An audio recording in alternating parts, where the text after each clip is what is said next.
December, జనవరి నెలల్లో 13 రోజుల పాటు వీఐపీ బ్రేక్ దర్శనాలను రద్దు చేసింది తిరుమల తిరుపతి దేవస్థానం. వైకుంఠ ఏకాదశి, ఇతర పర్వదినాల కారణంగా సామాన్య భక్తులకు ప్రాధాన్యత ఇచ్చేందుకు టీటీడీ ఈ నిర్ణయం తీసుకుంది.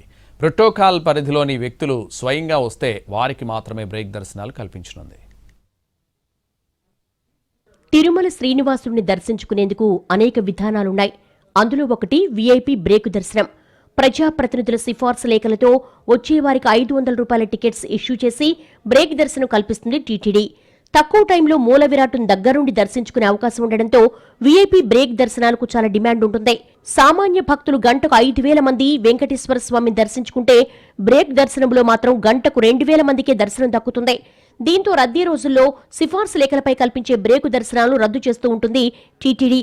విశేష పర్వదినాల్లో సామాన్య భక్తులు పెద్ద సంఖ్యలో తిరుమలకు వస్తున్నారు. బ్రేక్ దర్శనాల కారణంగా సామాన్య భక్తులకు దర్శన భాగ్యం దక్కడం లేదు.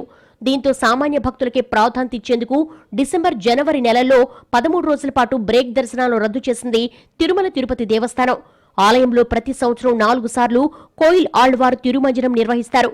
వైకుంఠ ఏకాదశి, ఉగాది ఆస్థానం, ఆణివార ఆస్థానం బ్రహ్మోత్సవాల ముందు వచ్చే మంగళవారం నాడు ఆలయాన్ని శుద్ధి చేస్తారు. ఆ రోజుల్లో సర్వదర్శనం మధ్యాహ్నం ప్రారంభమవుతుంది. ఈ ఏడాది డిసెంబర్ 30న వైకుంఠ ఏకాదశి పర్వదినం కావడంతో 23న కోయిల్ ఆళ్వార్ తిరుమంజనం నిర్వహిస్తోంది టీటీడీ. దీంతో 23న వీఐపీ బ్రేకు దర్శనాలు రద్దు చేశారు. 22న సిఫార్సు లేఖలు స్వీకరించారు. డిసెంబర్ 30 నుంచి జనవరి 8 వరకు వైకుంఠ ద్వార దర్శనానికి భక్తులను అనుమతించనున్నారు. అందుకోసం ఈ నెల 29 నుంచి జనవరి 8 వరకు బ్రేక్ దర్శనాలు రద్దు చేసింది టీటీడీ.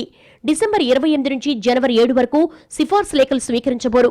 మరోవైపు డిసెంబర్ 30 నుంచి జనవరి 8 వరకు ఆర్జిత సేవలు, ప్రత్యేక ప్రవేశ దర్శనాలను కూడా రద్దు చేశారు టీటీడీ అధికారులు.